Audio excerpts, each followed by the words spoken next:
India is second largest producer of coal. In India, 80% of electricity is being generated by coal. फिर भी India में electricity crisis क्यों है यार? Hello everyone, welcome back to our YouTube channel. आज के video में हम इसी क्वेश्चन का जवाब खोजेंगे, इंडिया में इलेक्ट्रिसिटी क्राइसिस क्यों है, जबकि इंडिया में जो कोल का प्रोडक्शन है वो वर्ल्ड में सेकेंड नंबर पे है, और जबकि 80% ऑफ द इलेक्ट्रिसिटी इंडिया में कोल से जनरेट होती है।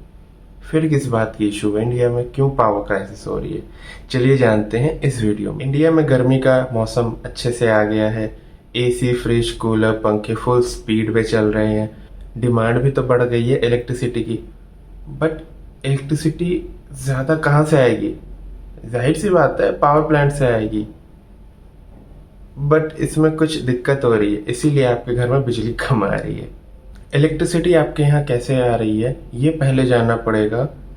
अगर हमें ये जानना है इलेक्ट्रिसिटी क्यों आपके घर सही से नहीं आ रही, आपके घर इलेक्ट्रिसिटी आने से पहले का जो सबसे पहला मॉड्यूल होता है वो होता है इलेक्ट्रिसिटी पावर जनरेटर या प्रोड्यूसर। ये वो पर्सन्स या ये वो कंपनियां हैं जो या तो फॉसिल फ्यूल या तो रिन्यूएबल एनर्जी से इलेक्ट्रिसिटी बनाती है। इलेक्ट्रिसिटी बनाएगी तो ये आपके घर भेजने का काम बाद में करेंगे, बट पहले ये इलेक्ट्रिसिटी बनाते हैं। फिर आते हैं ट्रांसमिशन कंपनी। ट्रांसमिशन जैसे नाम से ही पता चल रहा है, बहुत बड़ी बड़ी तारें होंगी, आप खेतों में देखते हो कि लंबी लंबी तारें जा रही हैं। एक आप जो प्रोड्यूसर हब है या आप कह सकते हो जहाँ पे इलेक्ट्रिसिटी प्रोड्यूस हो रहा है पावर प्लांट में, वहाँ से इलेक्ट्रिसिटी लेके ये आपके जो बड़े बड़े तार होते हैं उनसे चैनल करते हैं, और चैनल करके जो ट्रेडर होते हैं, जो नेक्स्ट स्टेप है वहां तक इसको पहुंचाते हैं। फिर आते हैं ट्रेडर। ट्रेडर ये वो लोग होते हैं जो अपने प्लेटफॉर्म पे बिजली का खरीद बेच करवाते हैं। ये सेलर से बिजली को बायर की तरफ भेजते हैं। बायर कौन होता है इस पर्टिकुलर पॉइंट पे? बायर डिस्कॉम होते हैं। डिस्कॉम जो आपके घर पे आपको बिजली पहुंचा रहे हैं, वो इनसे बिजली लेते हैं। तो ये क्या करते हैं, एक चैनल क्रिएट करते हैं जहाँ पे प्रोड्यूसर या ट्रांसमिशन जो कर रहा है वो डिस्कॉम से कनेक्ट हो सके और उससे ले बेच सके बिजली। फिर एक और चीज़ इसको आप कह सकते हो, ये नॉर्मल एक्सचेंज की तरह होता है। Normal exchange, stock exchange, market, मंडी जैसे काम करता है, बायर और सेलर को कनेक्ट करता है, वैसे ये भी बायर और सेलर को कनेक्ट करते हैं। यहाँ पे बिड लगाई जाती है, जो ज़्यादा बिड देगा सेलर को, सेलर उसको बिजली दे देता है। कुछ ऐसे ही काम होता है, और ये नॉर्मल चीज़ें चलती रहती हैं। फिर आते हैं डिस्कॉम। डिस्कॉम वो होते हैं जो आपके घर में बिजली भेजते हैं, जो तार से, ट्रांसफार्मर से होकर आपके घर में बिजली आ रही है वो डिस्कॉम ही भेज रहा है। इसका काम है एक्सचेंज से बिजली लेना और आपके घर में बिजली पहुंचाना। बट यार दिक्कत कहाँ आ रही है, कोल प्रोड्यूसर भी है, कोल ट्रांसपोर्ट करने के लिए इंडियन रेलवे भी है, और अगर कोल ट्रांसपोर्ट हो जाता है तो इलेक्ट्रिसिटी प्रोड्यूस करने के लिए भी है, ट्रांसमिशन के लिए भी है, ट्रेडिंग चैनल भी है। दिक्कत किसको आ रही है? डिस्कॉम को। जी हाँ, क्या दिक्कत आ रही है वो भी जानते हैं। क्योंकि ट्रेडर तक सरकार के फैसले का इम्पैक्ट तो पड़ता है, असर तो पड़ता है उनके प्रॉफिट्स पे, बट ये असर आप कह सकते हो उतना ड्रास्टिक नहीं होता जितना ये डिस्कॉम्स पे पड़ता है। अगर कोई गवर्नमेंट कहती है कि ये बिजली फ्री या इस बिजली पे इतनी सब्सिडी देनी पड़ेगी, तो जो डिस्कॉम होते हैं उनको वो देना पड़ता है, और उसका जो सब्सिडी अमाउंट है, सब्सिडाइज अमाउंट है, वो गवर्नमेंट से लेना पड़ता है।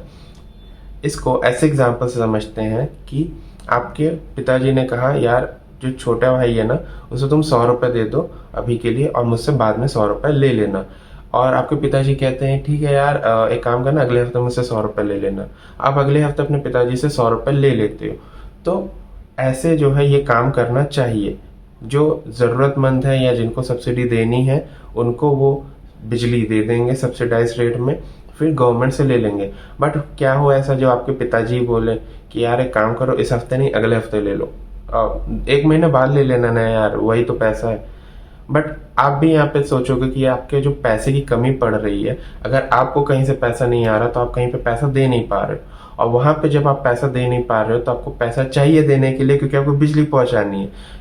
तो ये डिस्कॉम्स लोन पे पैसा उठाते हैं कि इनका वर्किंग कैपिटल चलता रहे और इनके पेमेंट्स टाइम पे होते रहे, क्योंकि ट्रेडर तो सरकार जैसा नहीं है कि देर से पैसा लेगा और आपको जाने देगा। तो ऐसा कुछ नहीं होता इनको, और ये ट्रेडर को टाइम पे ही पैसा चाहिए। तो जब टाइम पे ये पैसा ले रहे हैं और बिजली भी टाइम पे दे रहे हैं, बट सरकार से जब ये टाइम पे पैसा नहीं ले पाते तो इनको लॉसेस झेलने पड़ते हैं। और ये ज़्यादातर लॉसेस, अगर कुछ सब सही भी हो तो इंटरेस्ट लॉस ही ज़्यादा हो जाता है। इंटरेस्ट ही एक इनका बेकार लॉस है जो कि इनको लोन पे देना पड़ता है। फिर उसके बाद जो सब्सिडीज होती है, अगर सब्सिडी वाली जनता ज़्यादा है तो उनको कम रेट पे बिजली उन्हें प्रोवाइड करनी पड़ेगी, और हो सकता है उससे भी इन्हें लॉस हो। बट बस इतना ही नहीं, अभी और सुनिए। बिजली की चोरी इंडिया में बहुत ही बड़ी कॉमन बात है, आप कह सकते हो। इंडिया में लोग क्या करते हैं, अगर आप कभी गांव वगैरह में गए हो, वहाँ पे लोग कटिया मारते हैं और बिजली चोरी करते हैं। जबकि कटिया मार के बिजली चोरी करना इट्स बेसिकली अनएथिकल, राइट। समझ सकते हैं काफ़ी लोग ऐसे होते हैं जिनको ज़रूरत होती है बट पैसे नहीं होते, उनको सब्सिडाइज रेट पे देना गवर्नमेंट की जिम्मेदारी है। बट वो जब चोरी करते हैं तो डिस्कॉम जितने की पेमेंट करता है, जितने की आप कह सकते हो बिजली भेजने के लिए उसने पैसे दिए, अगर उससे ज़्यादा अगर वो बिजली भेजना चाहे तो वो नहीं भेज सकता। और उतनी ही बिजली अगर कोई ज़्यादा यूज़ कर ले तो आपके पास जो है बिजली कम आएगी, जाहिर सी बात है बिजली कट जाएगी वहाँ पे। फिर एक और चीज़ यहाँ पे होती है, मीटर से छेड़छाड़। इंडिया में मीटर से काफ़ी छेड़छाड़ होती है। आप जब देखोगे पुराने ज़माने के कहीं पे अगर मीटर लगे, वहाँ पे जो रीडिंग्स होते हैं वो अक्सर गलत होते हैं, या पैसे खिला के जो एजेंट आते हैं रीडिंग लेने के लिए उनसे सेटिंग कर ली जाती है। तो जब ऐसे होगा तो बेचारे डिस्काउंट तो पिसेंगे ही। इसका एक अच्छा उपाय हो सकता है स्मार्ट मीटर्स। स्मार्ट मीटर्स में छेड़छाड़ करना कंपैरेटिवली बहुत मुश्किल है, नामुमकिन तो नहीं कह सकते बट हाँ बहुत ही मुश्किल है। और इससे जो आप कह सकते हैं एक एटलीस्ट जो टेम्परिंग ऑफ मीटर की वजह से बिजली का लॉस और पैसे का लॉस होता है वो डिस्कॉम को झेलना नहीं पड़ेगा। और डिस्कॉम को एक चीज़ और झेलनी पड़ती है बुरी, वो ये है कि इनके पास उतने अच्छे रिसोर्सेज नहीं हैं जो कि एक डेटा के थ्रू प्रेडिक्शन कर सके कि किस समय कितनी ज़्यादा बिजली की डिमांड एंड सप्लाई होगी। लेट से अचानक से बिजली का सर्ज बढ़ जाता है आपके एरिया में, तो हो सकता है आपको 1-2 दिन की बिजली की कटौती देखनी पड़े, जहाँ पे आप 1-2 घंटे या 3 घंटे बिजली की कटौती देख रहे हो। हाउएवर वो 1-2 दिन में ठीक हो जाएगी, बट ये प्रेडिक्ट नहीं कर पाते, तो इसके वजह से भी आपको बिजली की कटौती देखनी पड़ती है। इसके बाद जो इनके एंड पे गलती नहीं होती, जिनका खामियाजा बेचारे ट्रेडर्स को भी कभी कभी भुगतना पड़ता है, बट ट्रेडर से ज़्यादा इसका खामियाजा किसको भुगतना पड़ता है, ट्रांसमिशन कंपनी को। ट्रांसमिशन कंपनी को क्या खामियाजा भुगतना पड़ता है कि उनके पास जो है पुराने कई इंफ्रास्ट्रक्चर है, जिनसे अगर वो बिजली पास करते हैं तो उनको ज़्यादा लॉस झेलना पड़ता है बिजली में। अगर इसको नॉर्मल टर्म में समझे, अगर आप एक बिजली मतलब एक पॉइंट से दूसरे पॉइंट पे अगर आप इलेक्ट्रिसिटी ट्रांसमिट कर रहे हो तो बीच में कुछ लॉस होता है।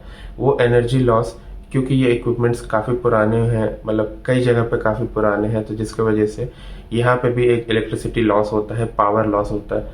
और प्रोड्यूसर जितना प्रोड्यूस कर रहा है उतना अच्छे से चैनलाइज नहीं होता, ट्रांसमिट नहीं होता।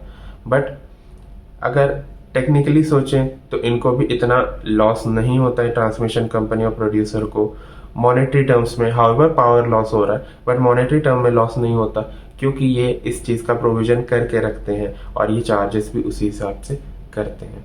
अगर यूएस का एग्जांपल लें, यूएस का प्रोड्यूसर से लेके जो एंड कंज्यूमर है वहाँ तक बिजली ट्रांसमिट करने में यूएस को 3% का पावर लॉस देखना पड़ता है, बट वहीं इंडिया में 20%, यानी आप समझ रहे हो 1/5 ऑफ बिजली गायब। प्रोड्यूस अगर 100 यूनिट हो रही है, आते आते 80 यूनिट ही बचती है, 20 यूनिट हवा में ही गायब हो जा रही है। तो आप समझ सकते हो कितना एफिशिएंसी की यहाँ पे जरूरत। तो ये था आज का ज्ञान, क्यों आपके घर में बिजली की कटौती हो रही है। मिलते हैं आपसे अगली वीडियो में, तब तक को चैनल सब्सक्राइब करें, वीडियो शेयर करें और हाँ लाइक भी करें। और आपके जो थॉट्स है या आपके कुछ ओपिनियंस है वो ज़रूर कमेंट में बताएं। मिलते हैं आपसे अगली वीडियो में, तब तक के लिए बाय।